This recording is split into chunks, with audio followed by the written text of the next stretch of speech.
I have some very, very, very special guests inside the studio with me. First and foremost, let's get some introductions out of the way. So, gentlemen, who do I have in the studio with me? Who is here? Well, you have me, your brethren, Williams.J.Silver, and you have... writer, producer, director, Jason Barrett. Okay. Listen, guys, it's a pleasure to have you here. I'm really excited because I know that you guys have been working on some big projects, and now it's kind of coming to the time of fruition of those projects, and that's an exciting time for you, and it's an exciting time for, I think, for everyone. So I want the people to get to know a little bit more about you. So what is the name of your book, Mr. Author? Okay. So my book's called Destination or Destiny. So when you go through life, you have. Okay. Don't worry, we'll get to that. But I'm just getting excited. Don't rush the interview. No, come on. You're gonna take away you're gonna answer my question before I've even answered it. I'll pass on. All right. So you're Mr. J. Silver, right? Yeah. So I'm Destination and Destiny. That's right. Your Destination and Destiny. Okay. All right. And what is the name of your film, sir? It's called The Naked Poet. The Naked Poet. Okay. All right. Okay. So we've got a book. Is the book out yet? Friday. The book is coming on Friday. So we have a book, guys. I know you guys sometimes you don't like reading, but you need to go and pick up the books. Yeah. So you got a book out. Destiny or Destination or Destination or Destiny. Destination or Destiny. And we have a film called The Naked Poet. That's right. So we've got two new products from two aspiring young black men. Yeah. And we need to support our culture, we need to support our brothers. So I'm making the plea right now that people go out there and support the cause. Yeah? All right. First big question now. What was the process of writing a book like? Yeah, and then I'm going to ask you the same question. What was the process of making? Because many people talk about, I could write a book. Yeah. What was it like writing a book? Okay, so I was one of these people that just writ down poems because, I'll talk about the content of my book. So I was a person that just writ down poems after poems because, I was a lover, man, So for me, it was, you write these poems, you have these feelings, you wanted to get them out. So I started writing poems. Okay. And then, I'm a movie person. I love films and that. So for me, being able to write my imagination, because when you actually read in a book, it's a completely different thing to the visuals of seeing a film. So it was being able to write and describe these things that were in my head that I wanted to get out to share with other people. Like these stories that I had that I felt that were inside me, and we've all got stories. That's another reason why I'm here as well, is to talk about the process of me writing. I mean, if I tell people how long it took me to write, to actually gather the courage to actually get to production, it's been 5 years for me. Okay. So it's that whole self-doubt thing that people probably live with, and you write and you don't think your stuff is good enough, but having the right people around you, trying to support you and to encourage you. And it's funny because the process of the book, I kind of wrote the book for my boys, my two boys. I'm going to leave something for you. I was going to do it privately, and my friend read it and said it's really good, so you need to keep going. And that was how the process for me. So because one of the questions I was going to ask you was what inspired you, and you just kind of, so your son, would you say that your sons were the inspiration? They were part of the inspiration, but the biggest part of the inspiration for me is like anybody can write a book. Yes. Everyone has a story. So you're proving it. So I'm proving it, and I'm here also to encourage other people, and I'm going to leave some details, and if people want to write books, because I'm pretty sure some of these man there that do in the jungle and they're doing they've probably sat at home and they've got poems sitting around in some loft and all of that need. You probably got loads yourself. Well, I mean, I need to talk to you. Well, let's put it this way. I write songs. Right, that's so you write songs. That's your thing. And half of the guys that were just here write songs. Yeah. And I'm an English teacher. Yeah. So if I can't write something, I put something into a format, then that's not good. That's not looking good for me, really. No, as an English teacher and someone that writes songs. But it's hard to go from that whole and the process of editing. I've got there's a lot. It's not as simple. To Miss Chang, who sat down and stressed me and went through all of that thing to proofread it, and all the different proofreaders, you know, I've got to send a shout out. All right, you know what? I'm gonna You're pass it. hugging the mic. You know, I'm sorry. gonna have to pass it over to Okay. the right. So what inspired you to create the Naked Poet? How did you arrive at? I'm going to make this film. You know. To be honest, I'd written a film previously. I'd written a script previously for something called In My Neighborhood, and it's a bit of a gangster thing, a shoot 'em up. And I just felt like for the first thing that I put out, I did not want to go down that road. Stereotypical. Come on, man. So I thought, you know what? Yeah. Rather than go down the stereotype, let me kind of let's talk about romance. Let's talk about something a bit different. You know, one of them ones there. Let's talk about some of the issues that face black families, like single parent families, like, you know, the sins of the father being passed on to the next generation. Like how you're going deep, bro. Come on, man. Sins of the father being passed. Come on, man. You're so, going you know, deep. those kind of things, a lot of the time, some of the things, so there were some things in it that were autobiographical. You know, sometimes we've got issues with our own family members, and, you know, we don't like to talk about them. So it's taboo, as they say. Exactly. So I thought, you know what, let me just kind of go down a different road. And so I found that in doing that, the support wasn't there. The support's been there from the people, from the black real family, people. but from the industry, the support wasn't really there, because I find that there is definitely an agenda to show and depict black men in a very specific, negative way. And so for me, I just wanted to kind of move it slightly, and, you know what I mean, open the debate about some other things. So that was really the inspiration behind it, is to move the imagery. Now, I'm not saying that those stories that they make, the brotherhoods and the intents, and I'm not saying that those stories are not good stories, and I'm not saying that they don't need to be told. But what I'm saying is there's no balance. It's saturated. And it's saturated. They've not balanced it. And so that was really kind of the inspiration, was to try and put something out there that shows us slightly in a different light. So the people, you know, the characters work, and they got good jobs, and they drive nice cars, and they live in nice apartments. Because that happens as well. Thank you. That happens too. That's the truth, you know what I mean? Black people, there are black people that go to work and work hard and have nice things. There you go. It happens. There you go. You know, boy, you guys are always one step ahead of me. Every question I'm going to ask you, you answered it in the question. In the previous question. So the next question. I'm telling you, I'm rusty on this. The next question was going to be: you've both explored some deep themes that are not usually the usual storyline of other creators might take, but you kind of answered that already. Like, you know, you said why? You know, because people are always doing that.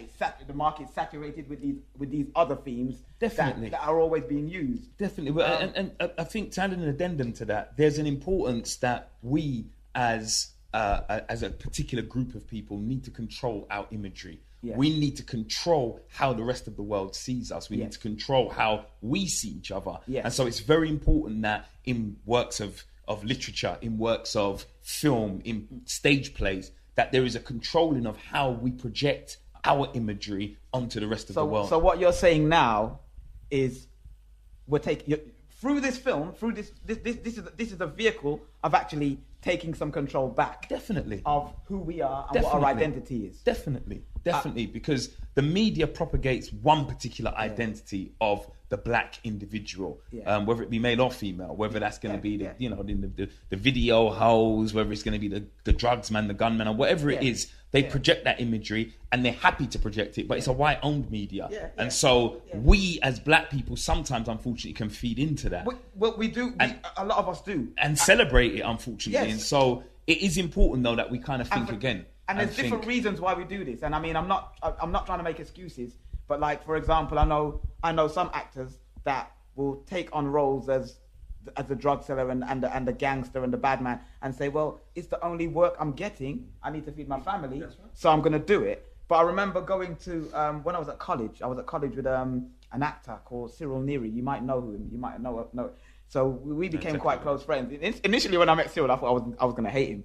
But I didn't. He was, you know, because he had a very well spoken. And I was flipping neck. I'm not going to like this guy. But I actually we became really good friends. And Cyril said to me when I met him, he said, I will never take a negative role as a black man. He said, and he said, they always, when I go for a screening, a casting, they always try to throw this negative role at me.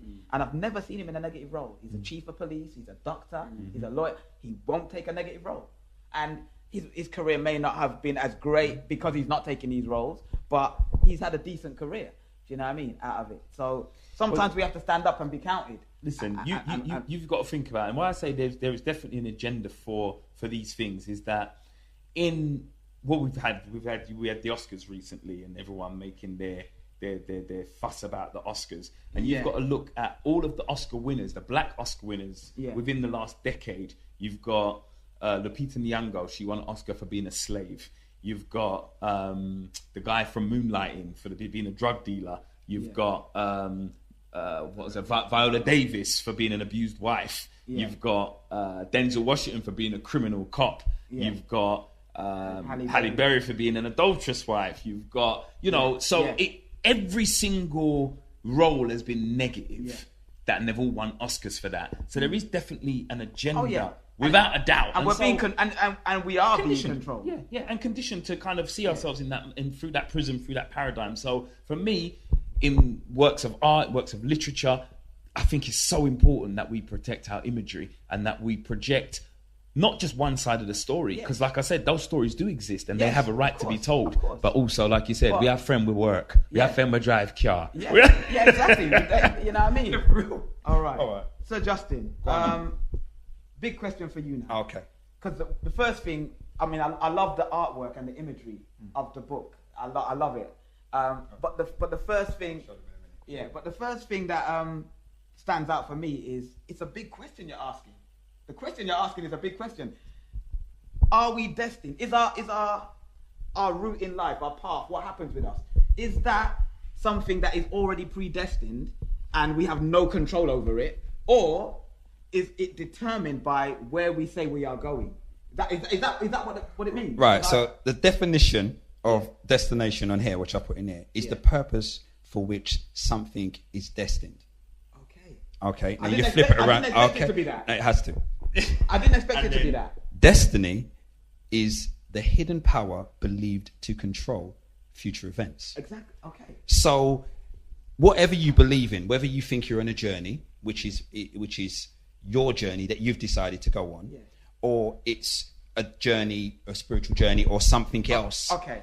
Then you end up there. That's your destiny. You are okay. It's like that situation. I believe that there are no coincidences in the world. I don't think I bumped into you when I did. So that's destiny then. That's what you're. That is destiny. That's destiny. But I was in a destination because I was actually going to do something. I was going to study. I chose to study, and on that in that destination, my destiny reached you. So they're similar.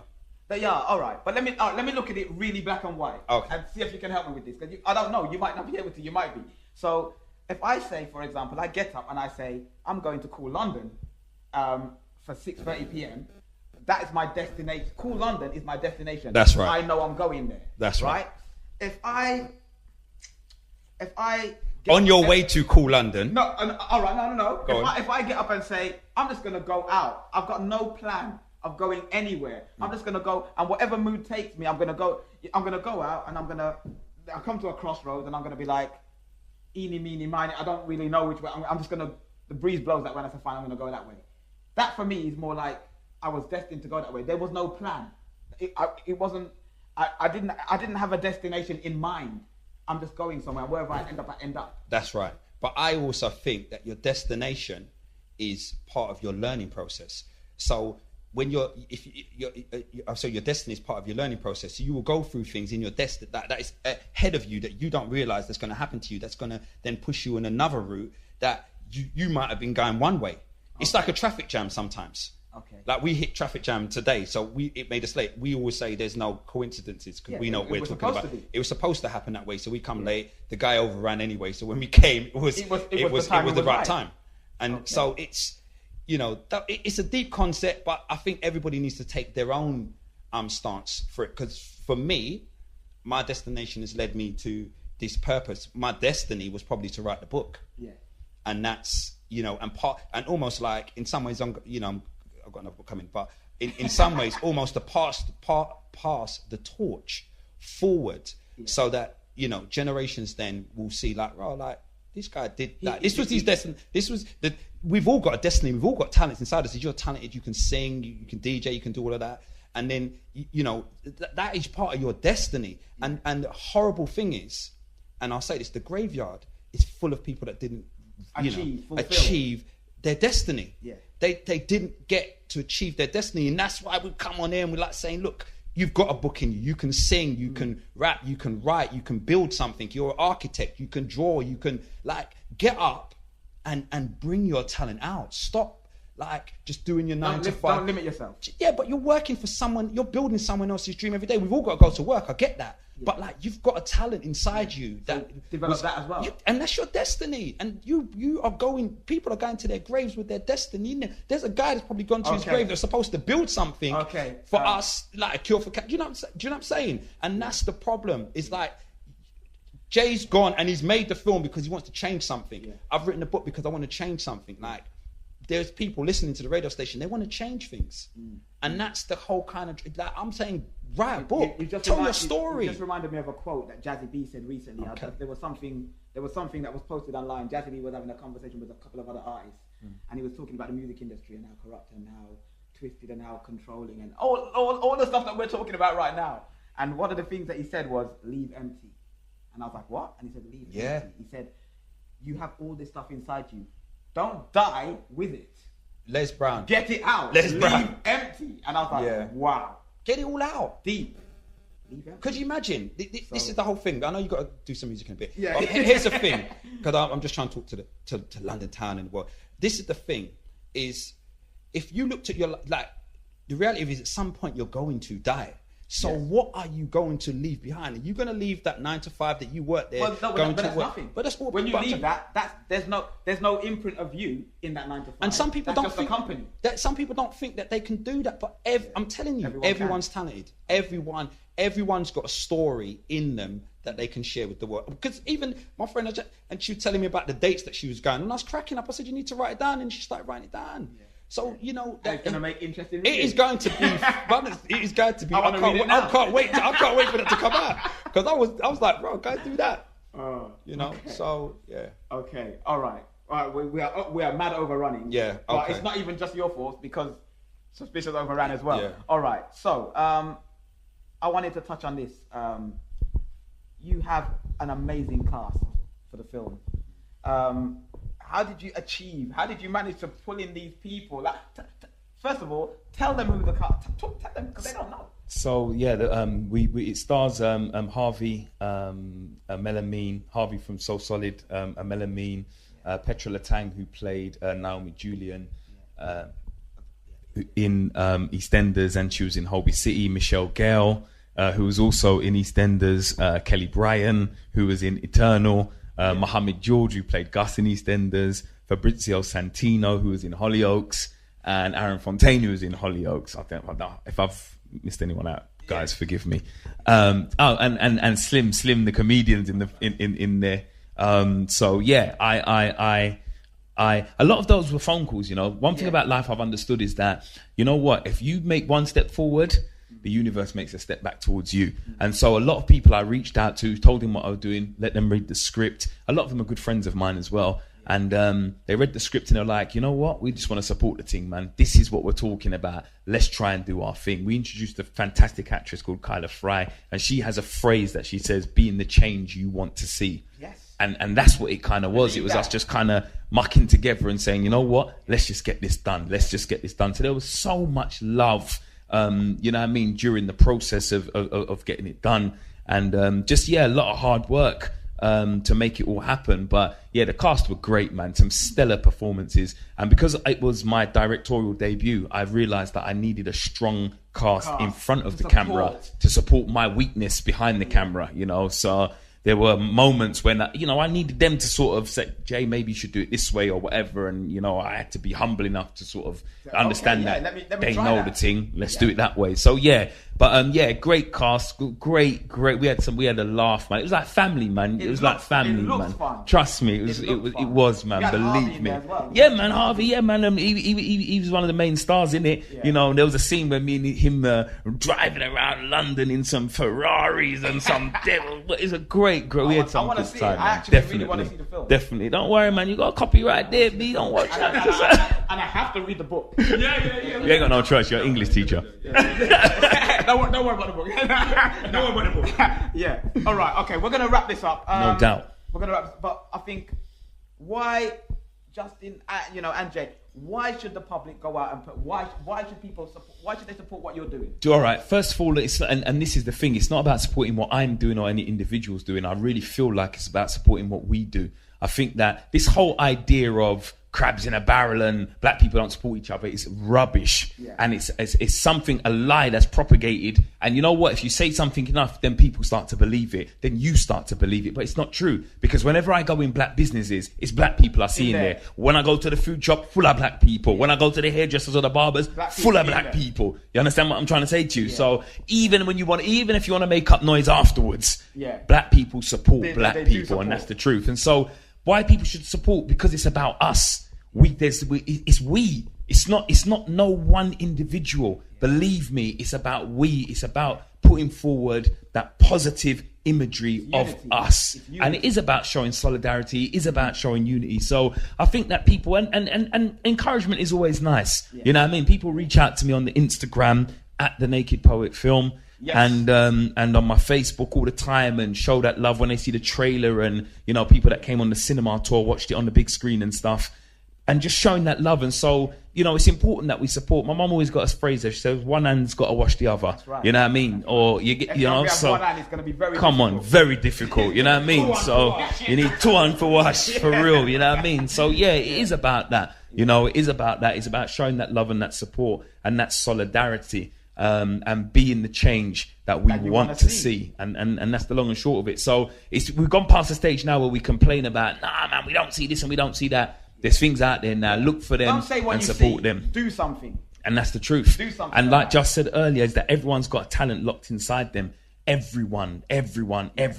Talent is what you're born with. Yeah. Skill is how you develop it, and you develop it through practice and through doing it over and over, repetition to get your skill level up. But your talent you're born with, and every single person under the sound of my voice listening to this show has got talent, and you have to just take that talent and develop it into a skill through practice. Wow. Well, I don't have nothing to say. If that doesn't inspire you to go and watch the film, boy, I'm going to know what I'm going to inspire you. I tell you the truth. I'm done. He just said everything. It's a movement, though, D. Yeah. And what we're trying to do, that's why we've come together. Because it's like, it's a movement. And that's the biggest thing for us. It's a movement. We're trying to move from here to over there. We're saying there is an economy for us. We do have our own economy. We can do all of those other things. We can do all those things. So for me, as I said, he said everything I needed to say. I'm just happy to be here. I'm happy to support you and your show and us coming up here. And you know what I mean? It's nothing but love. Yeah, for having us. And it's nothing but love for the Kool London people. The second time I've been here, your show's hard, man. The show's hard. Wait. I'm going to do my Insta. So it's mini mottos, as in MINI, and mottos, because we're English. Americans say mottos. Yeah. We got mottos. And at Destination or Destiny, you can find me on either. And Facebook. I'm on Twitter. I'm on DLD Book as well, if you want to find me on there. Yes, sir. And my Insta handle is at The Naked Poet Film. And you can get all the information from www.thenakedpoetfilm.com. Oh yeah, do my www. No, 4 W's. Now I've got 5. No, www.destinationanddestiny.com or .co.uk. You can get all the information about the book on there as well. Wicked. Listen, guys, thank you very much for coming up to the show. It's no problem at all. And people, please go out there and support my brothers. Go out there and support what they're doing. We've got competition anyway. So for your next show, yes. We're going to leave. Wicked. And you're going to get some box. Okay. So all right. I'm going to play some music in literally in a minute. But with the 2 different colours, so we're going to these up for the webcam's there. The webcam's there. If it's even on, I don't know if it's on. Right. We've got the box, guy. Wicked. So we got the books and we got the films. So for next show. Leave a riddle. I'll do some competitions. Don't you worry. You do the competition. I'll sort something out. You don't worry. Guys, thank you for coming up. Yeah. Guys, thank you for listening. I am going to spin some tunes.